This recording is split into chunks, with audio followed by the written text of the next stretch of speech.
Hi everyone. तो इस video के अंतर्गत आज हम लोग क्लास 12th के मॉडल पेपर के सॉल्यूशन को देखेंगे जो ऑब्जेक्टिव क्वेश्चन मैथमेटिक्स का होगा। और साथ ही साथ हमने क्वेश्चन नंबर 1 से लेकर क्वेश्चन नंबर 90 तक का जो वीडियो है का फुल सॉल्यूशन है ना अपने यूट्यूब चैनल पे अपलोड कर दिया हूँ। जो लोग नहीं देखे हैं जाकर देख ले, लिंक जो है डिस्क्रिप्शन में आपको मिल जाएगा। ठीक है, तो इस वीडियो में हम आज जो है ना क्वेश्चन नंबर 91 से सॉल्यूशन को करने जा रहे हैं। तो आपसे हम उम्मीद करते हैं कि मेरे वीडियो पे आप लास्ट तक बने रहेंगे और लेक्चर का आनंद लेंगे। ठीक है, तो चलिए हम लोग शुरू करते हैं। क्वेश्चन नंबर 91 है। देखो, दो मैट्रिसेस दिया गया है, 3x3 ऑर्डर का है। दोनों क्या है मैट्रिसेस हमारे पास 3x3 ऑर्डर का है और इसे क्या करना है मल्टीप्लाई। तो मल्टीप्लाई के लिए तो रूल पता ही है आपको कि रो को हम लोग कॉलम से मल्टीप्लाई करते हैं। देखो, हम फर्स्ट रो को फर्स्ट कॉलम से अगर मल्टीप्लाई करेंगे तो जो सेकेंड जो मैट्रिक्स दिख रहा है ना उसका फर्स्ट कॉलम क्या है, सभी 0 0 है। ठीक है, तो रो को कॉलम से मल्टीप्लाई किया जाएगा तो सभी एलिमेंट क्या आएगा, देखो 0 को 0 से करेंगे तो 0 होगा, -3 को 0 से करेंगे तो 0 होगा और फिर 1 को 0 से करेंगे तो 0 होगा। कंप्लीट। उसके बाद हम इस रो को सेकेंड कॉलम से देखो 0 -1 0 होगा, -3 1 -3 होगा, उसके बाद 1 3 3 होगा। ठीक है, उसके बाद क्या करेंगे फर्स्ट रो को थर्ड कॉलम से देखो 0 को 1 से 0, -3 को -1 से तो +3 और फिर 1 को -3 से तो -3। चलो ठीक है, तो ये हमारे पास फर्स्ट रो का जो किस्सा है ना वो फिनिश हुआ। अब हम चलते हैं सेकेंड रो के पास।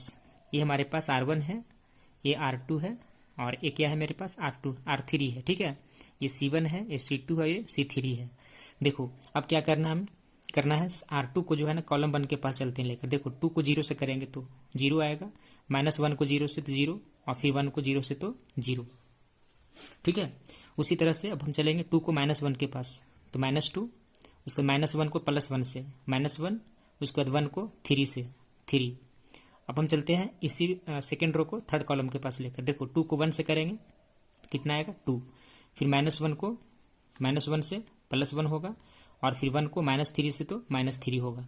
ठीक है, अब हम चलते हैं थर्ड रो को फर्स्ट कॉलम से। देखो फिर अगेन 0 0 है तो यहाँ से हम लिखते हैं सभी एलिमेंट का प्रोडक्ट क्या आएगा 0 होगा। ठीक है, अब यहाँ चलते हैं। देखो इस थर्ड रो को जो है ना हम क्या करते हैं थर्ड रो को सेकंड कॉलम से। ठीक है, तो देखो R2 को सॉरी यहाँ जो 2 दिख रहा है ना उसको किससे करेंगे -1 से तो कितना आएगा -2, -1 को 1 से करेंगे तो -1 होगा और फिर 1 को किससे कर देंगे इससे 3 से तो प्लस कितना आ जाएगा 3।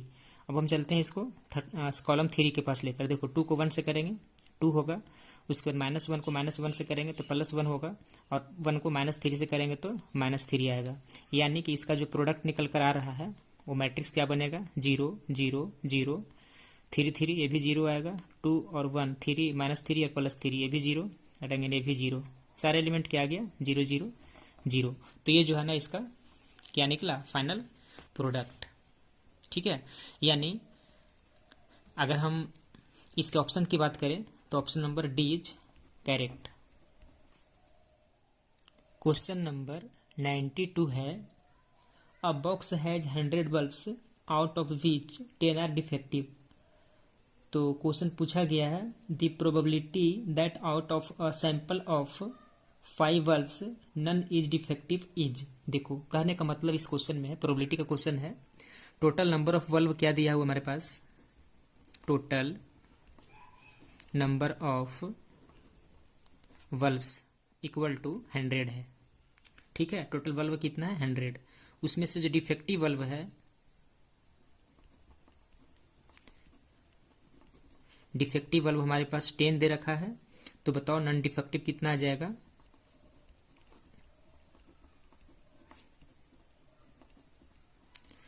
नॉन डिफेक्टिव बल्ब से जो हो जाएगा ना वो 100 - 10 कितना आ जाएगा 90। देखो सीधे सीधे बातें समझो कि टोटल हमारे पास 100 बल्ब है, उसमें से 10 बल्ब जो है वो क्या है डिफेक्टिव है, यानी कुछ त्रुटि है उसमें, खराब बल्ब है, नहीं जल रहा होगा लाइन देने पे। ठीक है, और नॉन डिफेक्टिव का मतलब हो गया कि हमारे पास सही है 90 बल्ब जो बिल्कुल अच्छी तरह से वो जल रहा होगा इलेक्ट्रिसिटी प्रवाह करने पे। ठीक है, तो देखो हम यहाँ से क्या करते हैं प्रोबेबिलिटी को फाइंड करते हैं। सबसे पहले हम लिखेंगे प्रोबेबिलिटी ऑफ डिफेक्टिव बल्ब क्या होगा,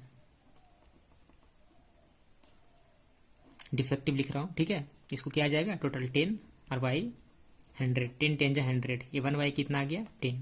तो याद रखना उसी तरह से p ऑफ नॉन डिफेक्टिव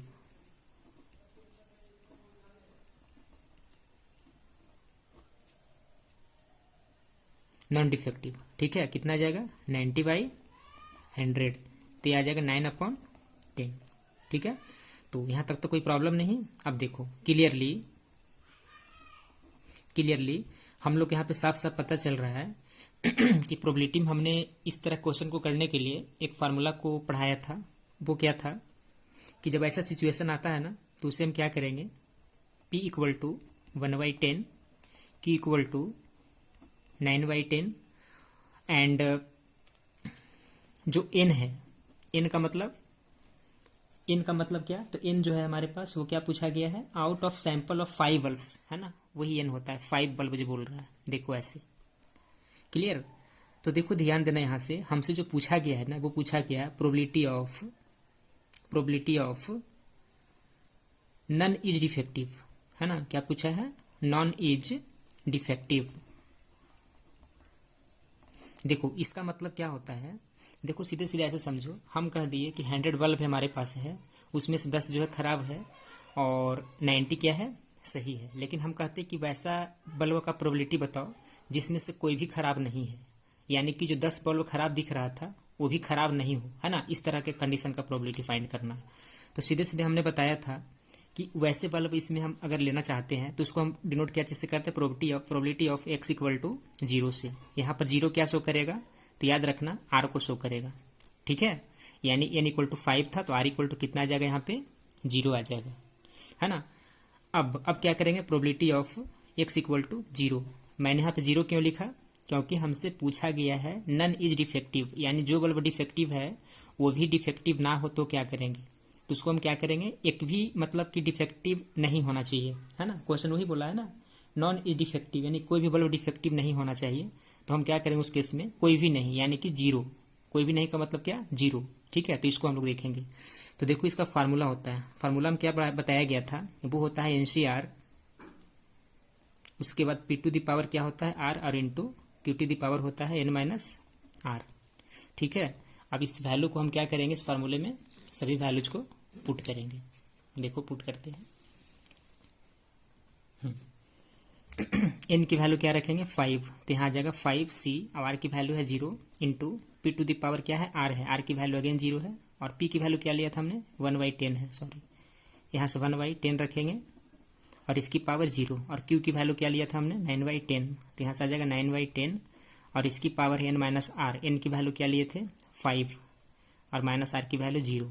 यानी यहाँ से जो सोल्यूशन करके आंसर जो बनेगा, देखो n/0 की वैल्यू क्या होता है 1, और किसी भी नंबर के पावर 0 वो भी होता है 1, और यहाँ से बचेगा 9/10 की पावर 5 में 0 जाएगा तो क्या बचेगा 5, ठीक है। यानी कि ओवरऑल जो आंसर बना वो बना 9/10 टू द पावर 5।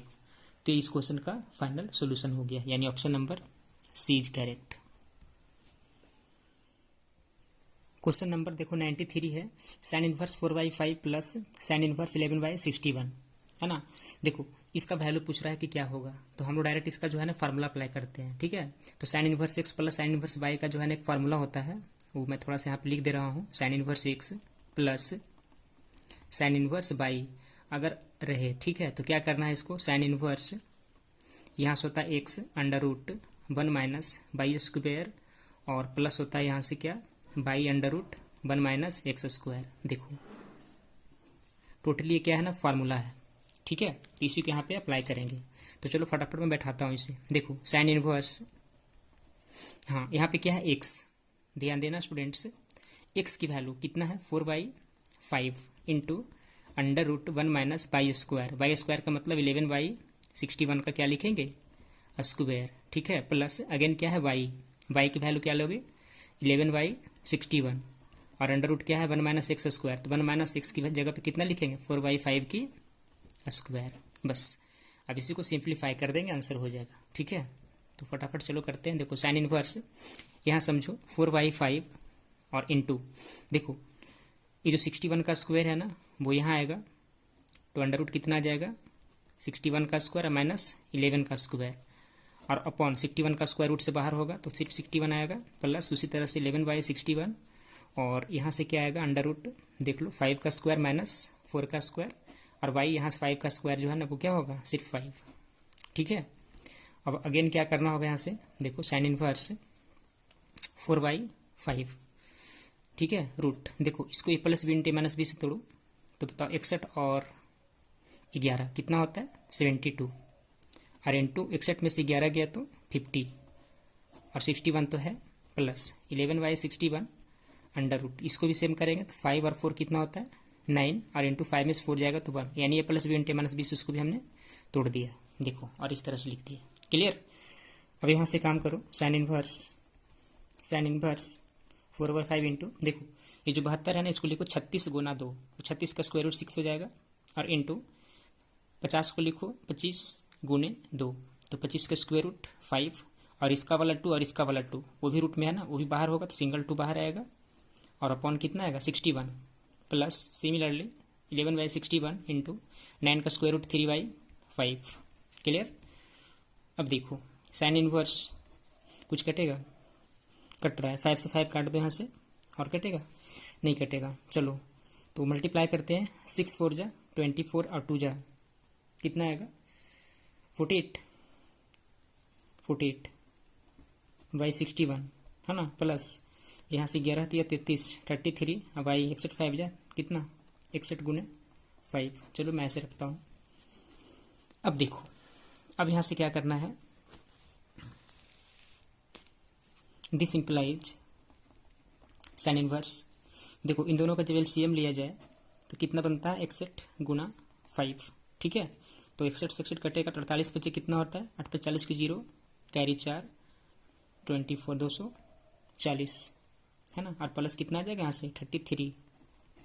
तो यानी जो फाइनल आंसर बना हमारे पास वो क्या बनेगा साइन इनवर्स 273 273/305, ठीक है। ये हो गया इस क्वेश्चन का फाइनल आंसर, यानी option number A is correct. Question number 94 है। देखो स्टूडेंट्स इस क्वेश्चन जो है इंटीग्रेशन में है, इंटीग्रेशन का क्वेश्चन है। इसमें क्या है ना लिमिट पाई से पाई कर दिया है। अब पता नहीं क्वेश्चन गलती से प्रिंट हो गया कि क्या है, आई डोंट नो, बट देखो अगर इस तरह का क्वेश्चन आ गया ना डायरेक्ट इसका आंसर हम लोग क्या लिखेंगे 0। क्यों, जैसे मान लो हमारे पास ये फंक्शन है, अब इसमें हम इसका कुछ भी अगर इंटीग्रेशन करके लाते हैं, ठीक है, तो upper limit minus lower limit जहाँ बात बनेगी तो अपर लिमिट में जो वैल्यू पुट करोगे जो वैल्यू यहाँ पे आएगा, और माइनस लोअर लिमिट में भी सेम वैल्यू आएगा, दोनों कट के क्या हो जाएगा 0, ठीक है। और अगर यहाँ पर लिमिट कुछ और होता तो फिर हम लोग उसको इवन आउट के हिसाब से कुछ चेक करके आंसर करते, ठीक है। फिलहाल यहाँ आंसर इसका क्या लिखेंगे 0, रीजन तो बता ही दिया मैंने, तो इसका आंसर हो जाएगा 0, यानी option number A is correct. Question number 95 है, अ coin is tossed 8 times, the probability of getting exactly 5 hits. देखो एक सिक्का को 8 बार उछाला जाता है और पूछा जा रहा है कि एग्जैक्टली 5 हिट्स आने की क्या प्रोबेबिलिटी है ना। तो according to the question clearly देखो एन की वैल्यू क्या लोगे यहाँ पे, ए एन है, ठीक है। एन की वैल्यू क्या लेंगे 8, क्या लेंगे 8, और आर की वैल्यू क्या लेंगे 5, ठीक है। तो ध्यान देना यहाँ मैं लिख रहा हूँ probability of getting a head. बताओ एक हेड आने की प्रोबेबिलिटी क्या, मान लो कि सिक्के हमारे पास एक होता है ना, और उसी को अगर उछाला जाता, ठीक है, तो वहाँ से probability of getting a head क्या हो जाता, तो वो तो 1/2 होता है। उसी तरह से probability of getting not a head नहीं आने की प्रोबेबिलिटी तो भी 1/2 होता है। प्रोबेबिलिटी में सारा चीज पढ़ाया गया है, तो याद रखना ये जो हमारे पास हेड का पूछा है ना एग्जैक्टली 5 हेड्स, हाँ जो पॉजिटिविटी है यहाँ पे इसके हिसाब से इसको पी लेना होगा, और इसको क्या लेना होगा क्यू, और एन और आर की वैल्यू तो हमारे पास ऑलरेडी आ ही गया है ना। तो देयरफॉर हमसे जो क्वेश्चन में पूछा गया है probability of getting x equal to क्या लिखोगे 5। क्यों, क्योंकि एग्जैक्टली 5 हेड जब आता है इस तरह सिचुएशन बनाकर, तो यहाँ से इसका फार्मूला जो बनाते हैं हम लोग वो क्या बताया गया था, तो वो देखो था NCR इंटू पी की पावर n माइनस आर और into q to the power क्या था r था। चलो इस वैल्यू को हम पुट करते हैं। देखो n की वैल्यू क्या लोगे 8 है ना, तो यहाँ से 8 लिखेंगे, और c r की वैल्यू 5 है into p to the power n minus r, तो n की वैल्यू 8 है और माइनस r की वैल्यू 5 है, और इंटू क्या होता है q। अच्छा p की वैल्यू हम निकाले है ना, p की वैल्यू 1/2 है। अच्छा चलो मैं बाद में रख लूँगा। उसी तरह से q की वैल्यू क्या लिखोगे r की वैल्यू क्या है 5 है ना। देखो 8c5 इंटू पी की वैल्यू क्या निकाल कर लाए थे 1/2 की पावर, इट मीन्स 5 जाएगा तो 3, और फिर से क्यू की वैल्यू क्या है हमारे पास 1/2, इसकी पावर हो जाएगा 5, तो 5 और 3 कितना आ जाएगा 8, यानी 8c5 into 1/2 to the power 8। ये इस क्वेश्चन का फाइनल सोल्यूशन हो जाएगा। ठीक है, यानी कि 95 का जो क्वेश्चन नंबर है कितना है 8c5 1/2 की पावर 8, C is correct answer. Question number 96 है the sum of squares of the direction cosines of the x axis is. देखो सिंपल क्वेश्चन है, इसका हम सबसे पहले क्या करते हैं, अगर हम डायरेक्शन कोसाइंस की बात करें, ठीक है, direction cosines of x axis, तो वो याद रखना वो होता है एक्स एक्सिस का अगर हमको डायरेक्शन कोसाइन चाहिए, फिर वाई का कभी पूछ सकता है, कभी जेड का पूछ सकता है। ठीक है, तो यहाँ पे 1 0 0 करेंगे, अगर बाई एक्सिस होता तो 0 1 0 और जेड होता तो 0 0 1। ठीक है, अब इसकी देखो सभी क्या है ना, यहाँ पर इसको हम एल बोलते हैं, इसको एम बोलते हैं और इसको एन बोलते हैं। तो यानी हमसे जो वैल्यू फाइंड करवाना चाह रहा है ये, वो पता है क्या है, एल स्क्वायर का प्लस एम स्क्वायर का और प्लस एन स्क्वायर का। तो बताओ 1 का स्क्वायर 1, 0 का स्क्वायर 0 0 0। ठीक है, यानी आंसर कितना आ जाएगा इसका 1। ठीक है, तो 1 इज द राइट आंसर, यानी option number A is correct. Question number 97 है the intercepts cuts by the plane 4x - 5y + 6z = 8 on x y and z axis are respectively. देखो रिस्पेक्टिवली यार, है ना, यानी कहने का मतलब है कि हमारे पास एक प्लेन का इक्वेशन इन्होंने दे रखी है। चलो उस इक्वेशन क्या है, ये है 4x - 5y और प्लस कितना है 6z और इक्वल टू क्या है 8 है। देखो ठीक है, अब यहाँ से पूछा गया है कि x axis y axis z axis के द्वारा जो इंटरसेप्ट कट होगा। अब यहाँ पे इसको इंटरसेप्ट फॉर्म में पहले लाना होगा, तो देखो 8 को क्रॉस मल्टीप्लिकेशन से नीचे जब भेजोगे तो 4y 8x होगा माइनस 5y 8 होगा, 5y/8 होगा और प्लस 6y 8z लिख दो ऐसे, इक्वल टू कुछ नहीं तो इधर क्या बचेगा 1। यहाँ से 4 2 z कट कर सकते हैं तो xy2 होगा। अब ध्यान देना, इसे हम प्लस लिखेंगे और जो y है ना, y को ऊपर रखना होगा, और जो ये जो -5/8 दिख रहा है उसको -8/5 डिनोमिनेटर में ले आते हैं हम लोग। ठीक है, और प्लस यहाँ ठीक है, इसको कट कर दो, 2 3 6 2 4 8, यानी कि ZY कितना आ जाएगा यहाँ से 4/3। ठीक है, इसको नीचे लाओगे तो ऐसे होगा इक्वल टू 1। अब देखो किस फॉर्मेट में आ गया, तो एक्स वाई है, वाई भी ZY C इक्वल टू 1 के फॉर्मेट में। तो इंटरसेप्ट तो यही कहलाता है ना, 2 - 8/5 4/3। तो यहाँ से जो हो जाएगा इंटरसेप्ट्स R क्या होगा 2 - 8/5 और 4/3। तो इस क्वेश्चन का आंसर हो जाएगा। ठीक है, यानी ऑप्शन नंबर कौन सा आ रहा है, सी, ऑप्शन नंबर सी,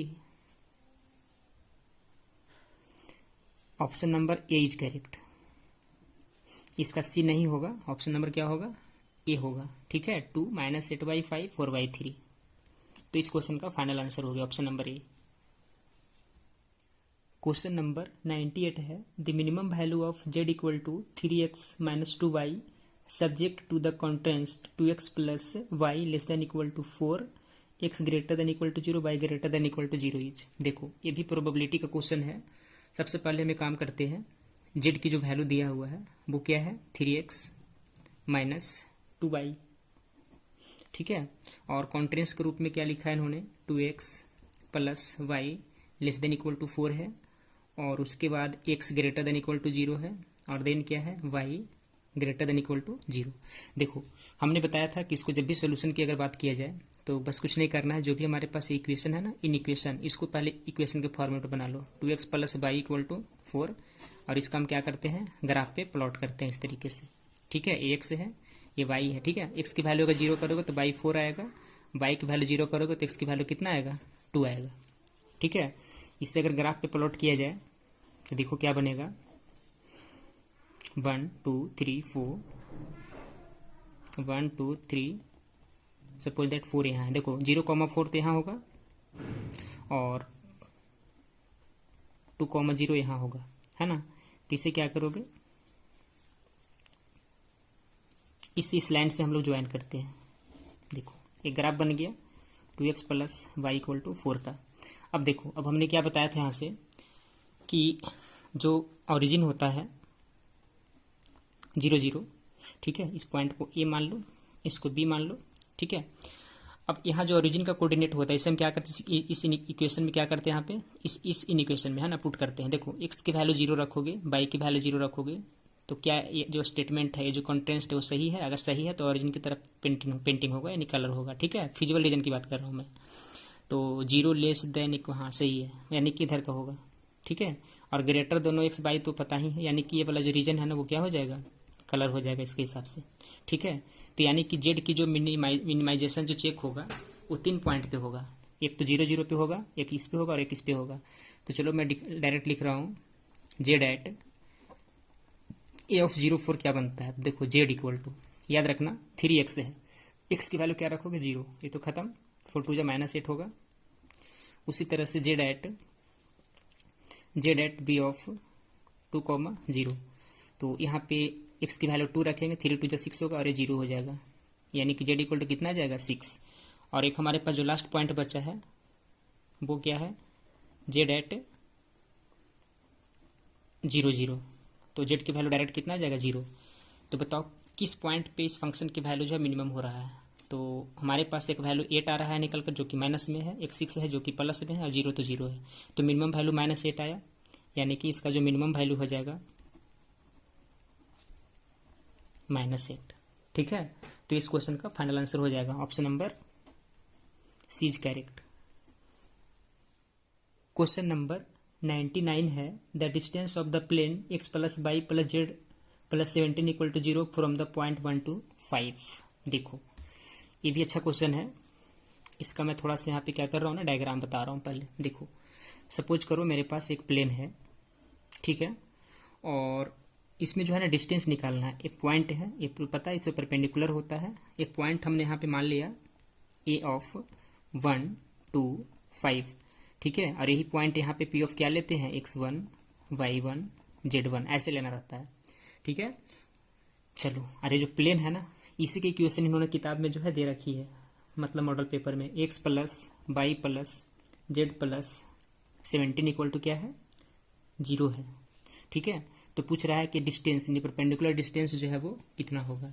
तो बस सिंपल है, इसे हम कंपेरिजन कर देंगे ax plus b y plus c z plus d equal to 0 से, यानी ए की जगह पे कितना है 1, बी की जगह पे 1, सी की जगह पे कितना है 1 और डी की प्लेस पे कितना है 17 है, ठीक है। तो चलो मैं यहाँ लिखता हूँ इसे। देखो पॉइंट कितना है,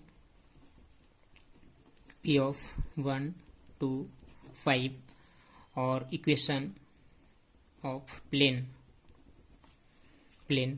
इज इन्होंने दे रखी है x जोड़ y जोड़ z plus Z 17 equal to 0, ठीक है। डी इक्वल टू एक फार्मूला होता है इसका, वो क्या होता है वो समझो। मॉड में लिखते हैं हम लोग इसको, नेगेटिविटी को हटाने के चलते, ठीक है। देखो a x1 plus b y one plus c z1 plus d, और अपॉन होता है under root a square plus b square plus c square. देखो ठीक है। अब देखते हैं, देखो ये x1, ये ध्यान रखना x1 का मतलब क्या बताया हमने अभी डायग्राम में, 1 to 5 पॉइंट है, ठीक है। तो यहाँ से 1 अरे इंटू ए की जगह पे कितना रखोगे 1, यानी कि 1 इसका वाला ये वाला मान लेते हैं और x1 की जगह पे ये मान लेते हैं, ठीक है। तो ए x1 हो गया प्लस बी वाई1, तो बी कितना है 1, वाई1 कितना है 2, प्लस क्या होता है सी जेड1, सी की जगह पे कितना है, तो सी का कोफिशिएंट यानी जेड का कोफिशिएंट 1 है, तो यहाँ 1 और इंटू जेड1 कितना है, जेड1 5 है, और प्लस कितना आता है डी, डी की वैल्यू कितना लिखे थे हम लोग 17, और अपॉन क्या होता है अंडर रूट, देखो ए स्क्वायर बी स्क्वायर सी स्क्वायर। तो ए बी सी का मतलब क्या, प्लेन की इक्वेशन का कोफिशिएंट जो होता है ना उसके स्क्वायरिंग लेते हैं, ना कि पॉइंट का, तो ध्यान रखना इसको। तो 1 1 1 है तीनों, 1 के स्क्वायर 1 के स्क्वायर 1 के स्क्वायर, देखो ऐसे होगा, ठीक है। चलो आगे देखो, आगे क्या करेंगे, ये ऐड करते हैं 1 प्लस 2 प्लस 5 प्लस 17, और अपॉन कितना आ जाएगा 1 1 1 रूट 3, यानी कि 5 2 7 1 8 17 25 वाई रूट 3। तो ये जो है ना डी की वैल्यू हो जाएगा। ठीक है, चलो तो ऑप्शन नंबर कौन सा मैच कर रहा है? Option number A is right answer. Question number 100 दिया हुआ है, the solution of the differential equation tan x dx plus tan y dy equal to 0। देखो इसका डिफरेंशियल इक्वेशन है, इसका सॉल्यूशन फाइंड करना है। तो ये सिंपल है, यहाँ से काम करो, tan y into D Y इसको यहीं रखते हैं, इसको भेजते हैं उधर, माइनस कितना हो जाएगा tan x into d x. अब यहाँ से कर दो इंटीग्रेटिंग, दोनों तरफ इसको इंटीग्रेट करेंगे तो आ जाएगा tan y into D y और equal to minus integral tan x into d x. ठीक है, अब यहाँ से बताओ tan y का इंटीग्रेशन क्या होता है? ये होता है log sec y। उसी तरह से tan x का क्या होगा? log sec x और प्लस log के हम लोग कांस्टेंट लेंगे। चलो अब log sec x को इधर लाते हैं तो आ जाएगा log sec y और plus log sec x equal to कितना आएगा? log c। अब देखो log जब प्लस में रहता है लिखा उसको इंटू करते हैं हम लोग तो आ जाएगा log sec y into sec x equal to log c। अब यहाँ से एंटी लॉग से लॉग खत्म हो जाएगा तो क्या बचेगा?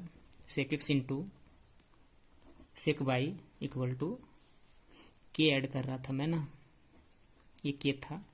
चलो तो क्या लेंगे? के। तो ये जो है ना इस क्वेश्चन का फाइनल आंसर हो जाएगा, यानी option number sec x into sec y equal to k, option number b is correct.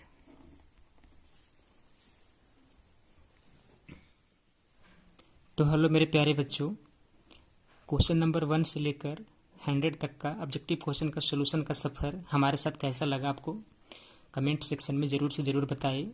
और अगर हमारे ये वीडियो पसंद आई हो आपको तो मेरे चैनल को लाइक, सब्सक्राइब और शेयर करना ना भूलें। तो चलिए, यही था हमारा इस 100 आउट ऑफ 100 क्वेश्चन का ऑब्जेक्टिव क्वेश्चन का सॉल्यूशन, जो हमने डिटेल सॉल्यूशन विथ कॉन्सेप्ट के साथ कर दिया हूँ, है ना। तो चलो आज इस लेक्चर को हम यहीं पे एंड कर रहे हैं, तब तक के लिए जय हिंद।